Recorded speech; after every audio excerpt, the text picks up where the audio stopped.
think sometimes that's psychology. I think the financial cost as one of the many reasons was a God experience. I just wanted to find God, simply feeling like you're inspired.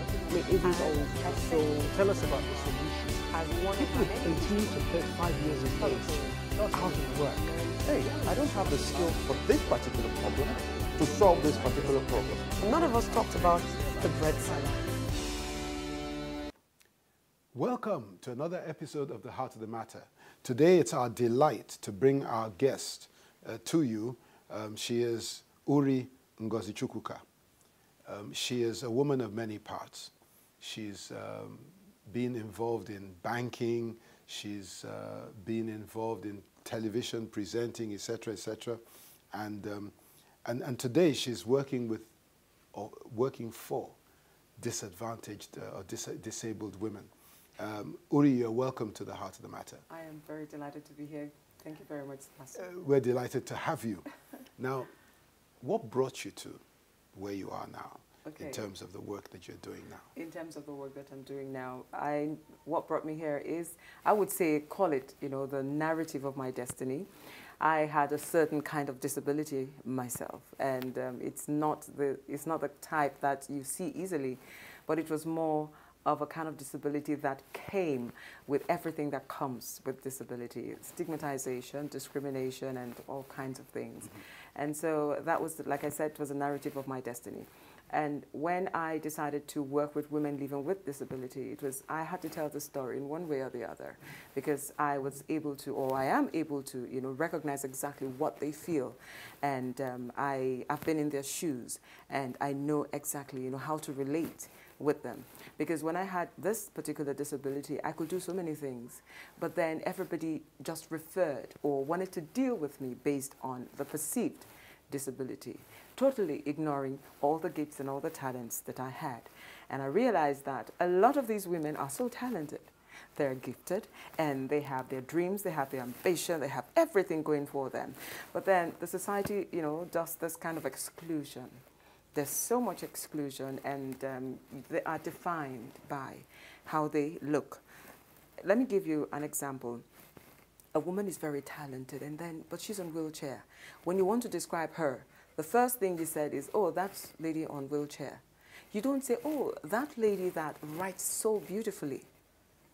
You understand? So these are all the things that EDWIIN is trying to change, for people to see the ability in these disabilities. So what is EDWIIN? EDWIIN is empathy, is an acronym for Empathy Driven Women International Initiative. And empathy, we chose the word empathy. Of course, we went through a lot of registration process. We kept on going back and forth. But we chose the word empathy because empathy is about action. Empathy is sympathy in action. It's different. In fact, there is a report that says if you have 10,000 people, now if you take a poll, you would have maybe 2,000 sympathizers amongst 10,000 people. But then you can only have like maybe 10 empathizers. So that's, because empathy is taking action. And empathy tells you, okay, you have a problem. Let's do something about it. Okay, so here we are. Yes. You've decided you've been driven towards helping. Good, I like that word. That's why we chose that word, driven. Yes, we're driven, yes. And how do you get to help? What's the practical way? Okay, yes, the practical way, well, advocacy basically, like you create a platform, you create awareness. If you have ever stood for a cause that is close to your heart, you have been an advocate. So what we're doing is, we're trying to engage the public in different ways. I would say this, that EDWIIN is a hands-on charity. We are activity-driven. And being activity-driven, in the last 1 year, believe it or not, we're just about a year old. In the last 1 year, we have a lot of firsts. We have a lot of things that we have done in the society, to create awareness. We've organized a lot of things, like the last thing we organized, which is the medical fair. Now, medical fairs happen, but people do not remember people living with disabilities or the woman living with disabilities. And so we just thought, or we felt, why don't we do this? And it was a surreal experience. Fantastic, wonderful doctors. They all came out. Tell me a bit more about the medical fair. What was the whole purpose? Now, yes, the medical fair, we looked at it 8th of March. is International Women's Day. And to celebrate that particular day, we thought the best way to do this would be to organize a medical fair. Okay, and we had like 150 women.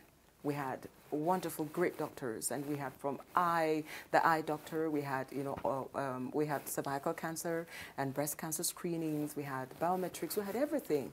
And the women, a lot of them, in fact, 98% of them had never, had all that, full medical screening and checkup done before. It was such a wonderful experience. Even for the doctors, it was great. It was really wonderful. What are the typical disabilities, if we can call that? Well, the typical disabilities that people recognize, when someone is on wheelchair, okay, and then when someone is giving you the, they can speak, they have a speech impairment, or they have a hearing impairment, and when someone, of course, can see, those are the, basic, disabilities that you can easily recognize, But then there are, developmental disabilities. There are also psychological, developmental and mental, disabilities. When you're looking at Down syndrome, you're looking at autism, and then this may be arguable, but of course you're also looking at maybe dwarfs, and maybe one or two things, albinism as well. Yes. We're going to take a short break. We'll be back. So stay tuned to The Heart of the Matter. We'll be back with Uri.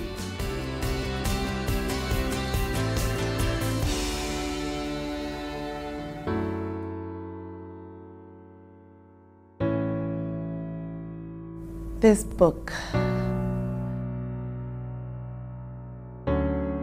even after touring many cities in the world, impacting lives, telling my story, I was still very ashamed.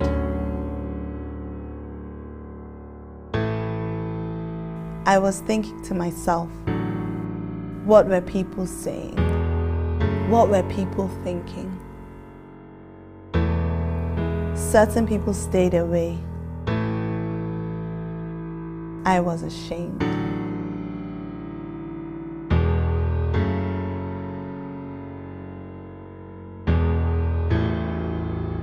Until one day, I had a conversation with my mentor that changed everything for me.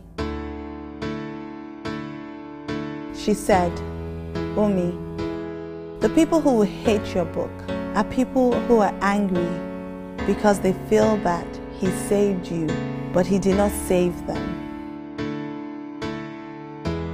Then he hits me. He saved me. It hits me that regardless of what anybody thinks or says, he saved me. And he wants to save you too. The Richer Woman is my story, and I am ready to share it with the world. I'd also like to give a new book to a university student for every book that is bought. Kindly support by buying a copy of The Richer Woman and change someone's life.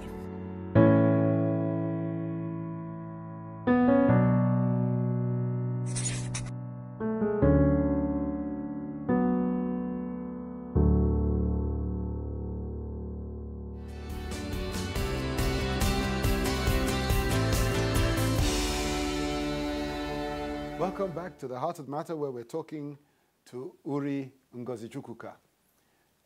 Just before we went on the break, you were talking about the kind of disadvantages that you find, the kind of people that you are helping. Okay. And how do you determine what kind of disadvantage qualifies for support of it? For support, okay.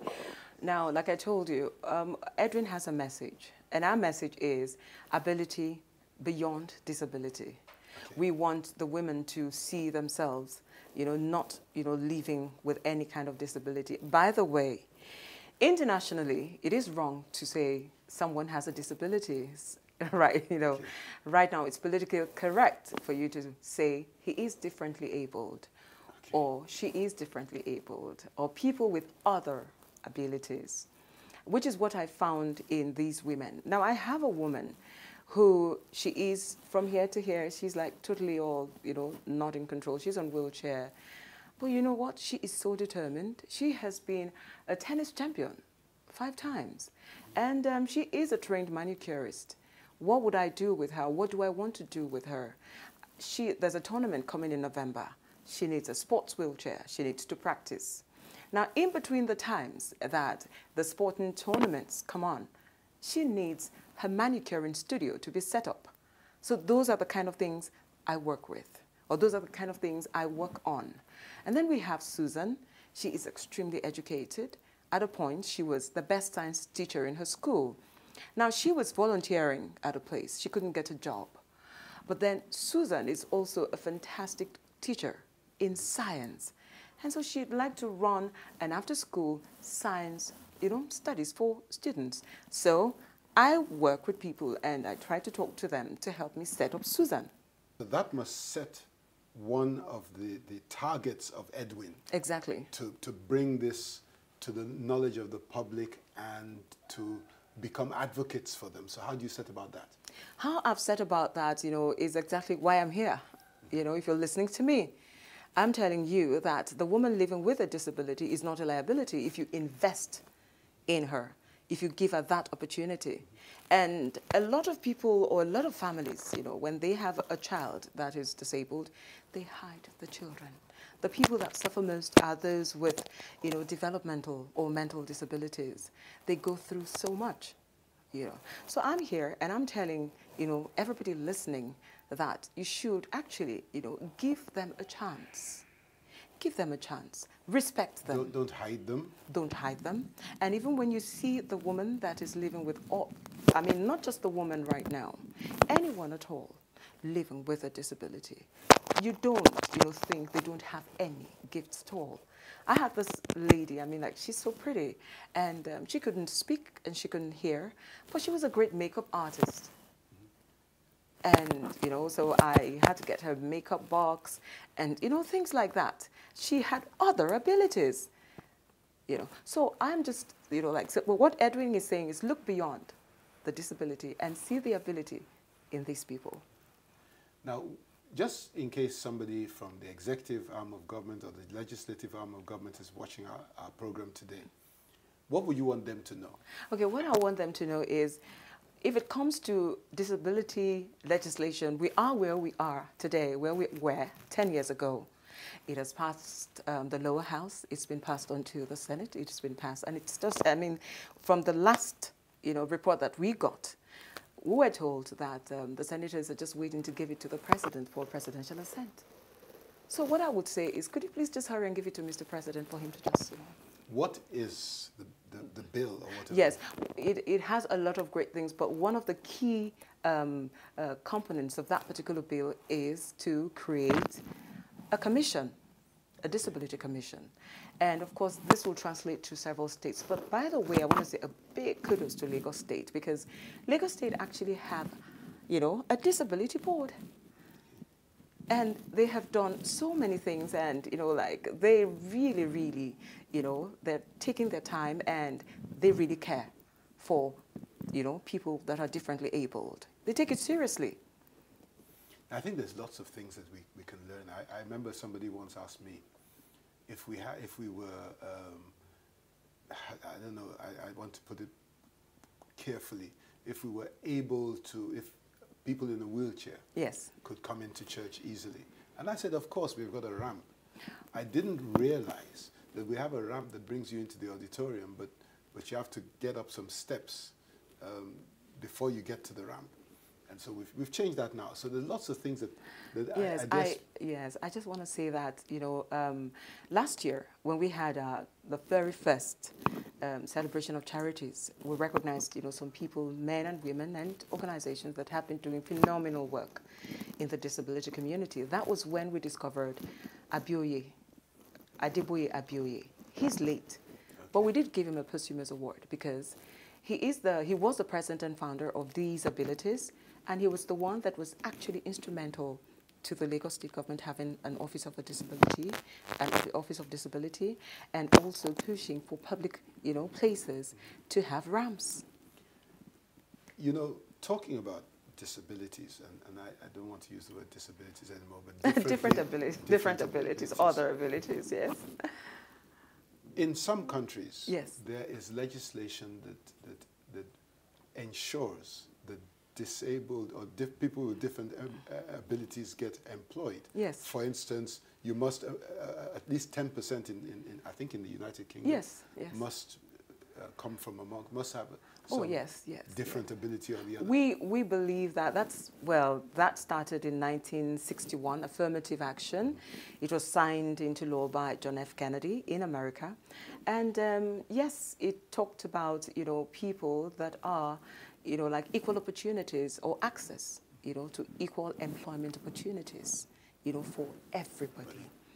No matter what and no matter who. So we believe that, by the time, Mr. President gives assent to our... Does it include affirmative action? Oh, of course, it includes, it's all encompassing. It is all encompassing. So the commissions will be there to monitor and make sure that the provisions of the law are being followed. Absolutely. We're going to take another break at the moment. When I come back, I'll be asking you why women.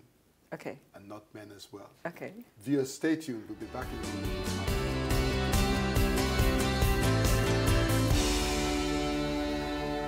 Welcome back to the Heart of the Matter, where we've been talking to our guest, Uri.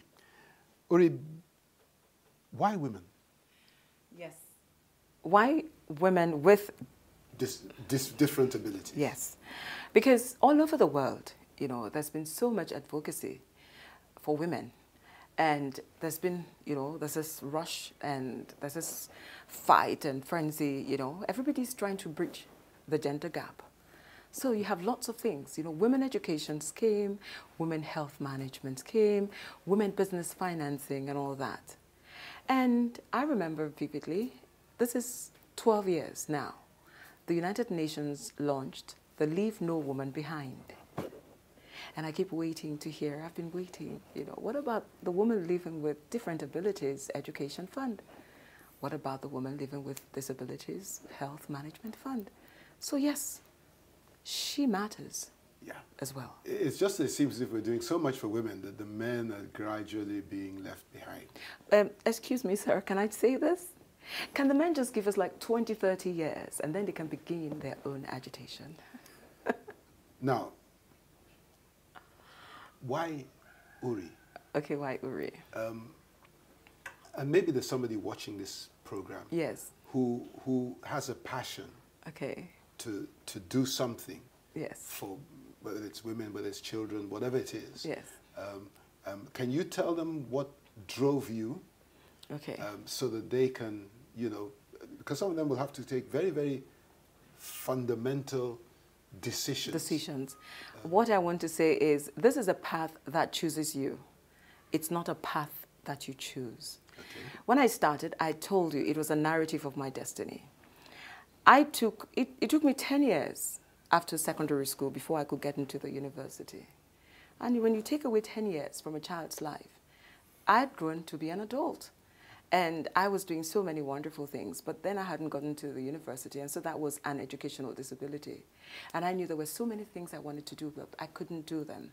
And there was, everybody looked at me as if I didn't have anything in my head. And only very few people, were like, wow, you're so brilliant, you're so, this and all that, And so I had to tell the story sometime in my life. So, well, I've gone through school and I've come out and everything, and all that. But I have to tell that story. That time that I had that disability, that stigmatization, I watched others run. I couldn't run.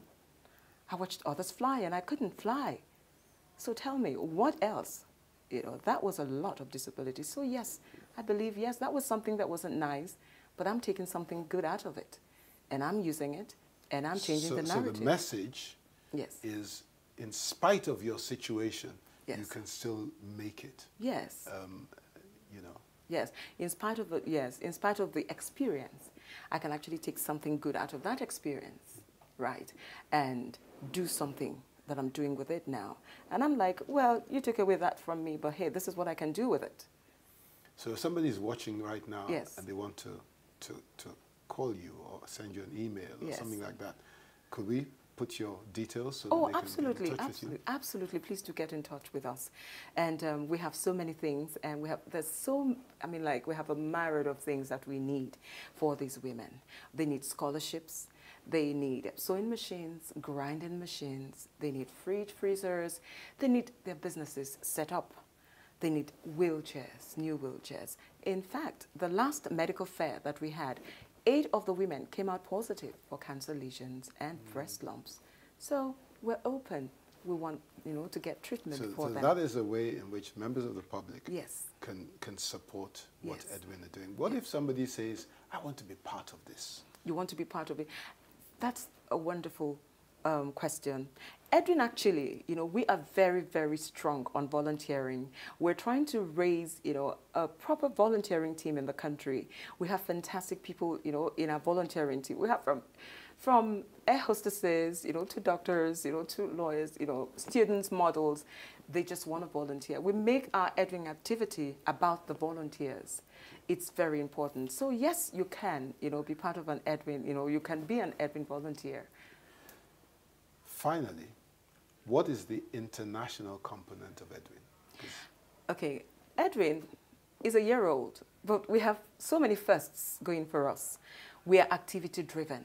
We've just had a medical fair. We have what we call FRED coming on.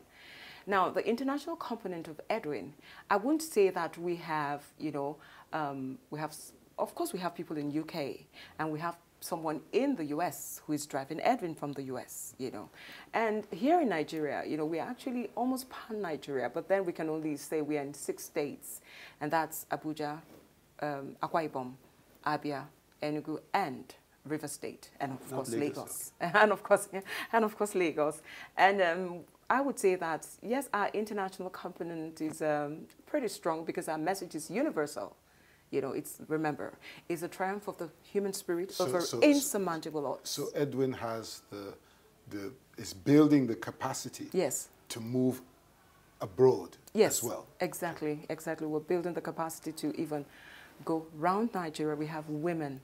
It's been beautiful. It's been wonderful. People have been responding. I want to be part of it. And I'm like, okay, fine. Because we have the JONAP, that's the Joint Associations of Persons Living with Disabilities in the country, and they're all over. So it's easy for us to get in touch with them, and reach out to them wherever they are. Well, we want to take this opportunity to wish EDWIIN all the very best in your endeavors. Thank you very much, and to say thank you very much for coming to be a blessing to us on the Heart of the Matter. Thank you for having me, because really, charity is the heart of the matter. Amen. Viewers, it's been a pleasure bringing this episode of The Heart of the Matter to you. I'm sure you've enjoyed it, and please feel free to get in touch with Uri once you can. We will let you have all the details of how to contact her on the screen. But we'll be back again next week with another episode. Until then, stay blessed.